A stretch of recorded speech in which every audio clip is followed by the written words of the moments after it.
What's going on, guys? It's J-Ho bringing you a brand new video, and today we got a bunch of information for Destiny 2. So today Bungie dropped a development roadmap for Destiny 2, and it shows us what we can expect to see for updates regarding Destiny 2 in the near future, all the way through about spring. So there's some pretty exciting things in this development roadmap, and depending on the exact details of some of these changes that are coming in the future, I think some of these things could help and benefit the game a lot in the near future and pave the way for more bigger updates coming probably in the fall.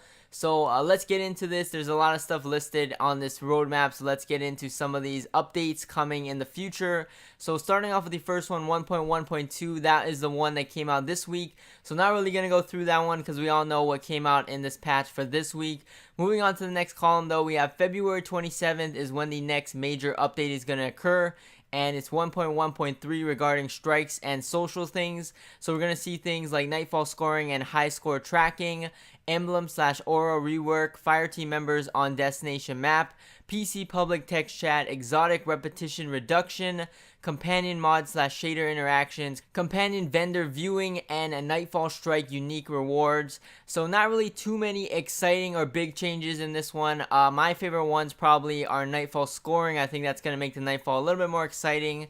More competitive as well, because a lot of people are going to compete for that high score. And then I believe in a previous development update they mentioned that there's going to be rewards tied to the Nightfall scoring and whoever gets high scores and stuff like that. So I'm guessing the unique rewards for Nightfall strikes at the bottom of that list is what it's referring to, although there is an asterisk next to it and it says some of these features are stretch goals that have a chance to slip to a later release date. So not exactly going to be guaranteed coming in that February end of the month update, but still unique Nightfall strike rewards could be a big incentive to getting people to do some of these weekly activities once again more often, keep people coming back to try get some of these unique rewards.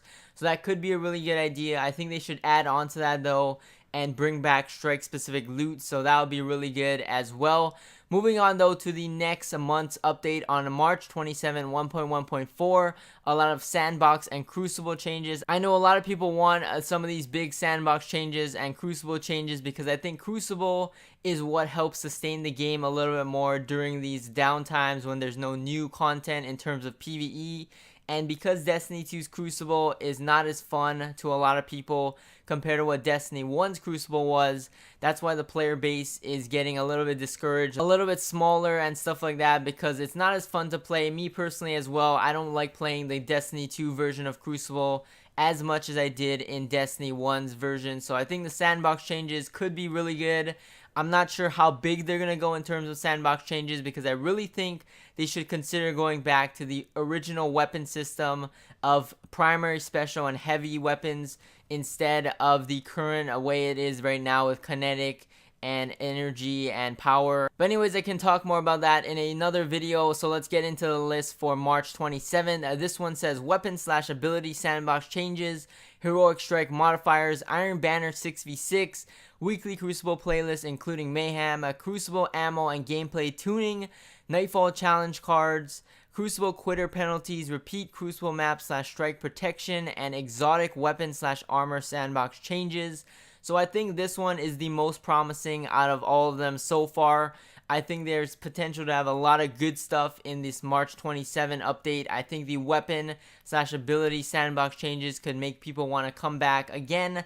I think the style of the weapon system right now is something they should consider changing, but I don't think they're going to rework the old weapon system in just a regular monthly type of update. I think something like that is going to come in like a fall update when a big expansion is going to come out like the Taken King did. So something like that is when we could see big reworks or big overhaul changes, but hopefully it comes sooner than that because I think it's going to benefit the game overall and hopefully make people want to come back sooner so we can experience some of these big changes as soon as possible.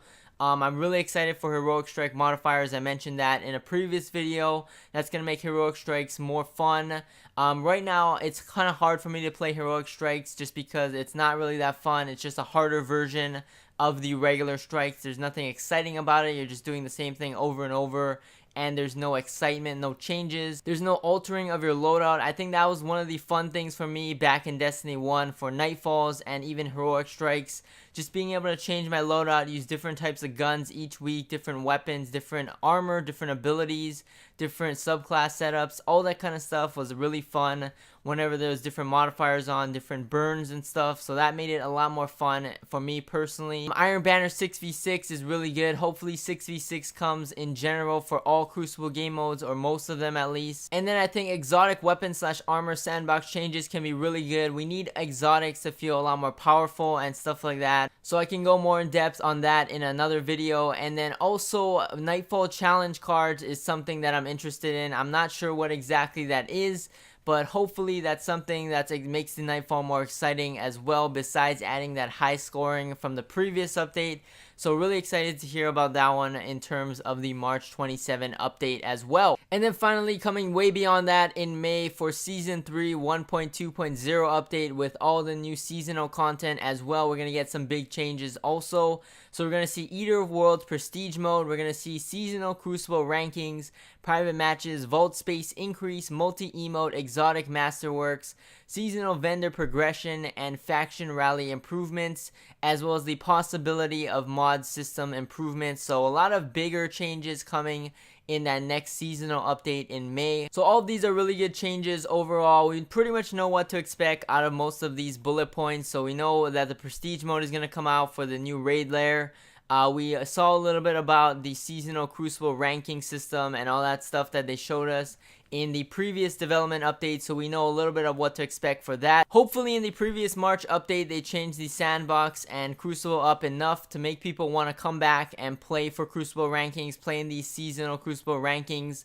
So hopefully they do that, because I know currently Crucible isn't as fun for everyone as it used to be in Destiny 1. So right now, if they deployed seasonal Crucible rankings, I don't think it would be as exciting for everyone to play in, just because the Crucible right now is not as fun as it used to be. So them changing the Sandbox is the key to the success of the seasonal Crucible rankings. And then of course we know what to expect for all these other ones. They're pretty self-explanatory. Private matches coming, a vault space increasing, the multi-emote wheel where we can equip all 4 emotes in any of these slots instead of having only one new slot to equip to. Exotic Masterworks, probably going to be a little bit similar to the current Masterworks that we already see in the game. The seasonal vendor progression is going to be a little bit similar to what we saw in the development update. So we're going to have rankings, I believe, with some of those seasonal vendors, and then it's going to tie into rewards as you rank up in a season. So pretty self-explanatory there.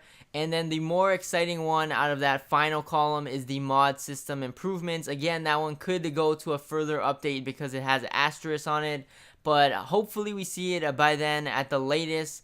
I think there's a lot of potential with the mod system changes. If they make mods 2.0 really exciting, they could do something good for the mod system and for the customization in the game as well. And I think there's a good opportunity just because of the lack of random rolls currently in the game. So that has a big opportunity for it, for weapons and armor. And hopefully they do something really exciting with that.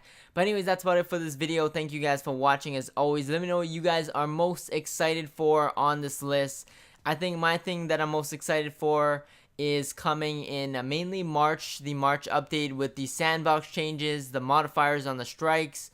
I'm not sure what the challenge cards are going to be, so really excited for all that. Of course, I'm also excited for the other improvements down the line in terms of the Crucible rankings if the Sandbox changes are really good. So hopefully there's some good stuff down the line. They said they're going to detail more information as some of these updates get closer to their date. So I can't wait for all that, but let me know what you guys think, and thank you guys for watching once again. I will catch you guys in the next one, and peace!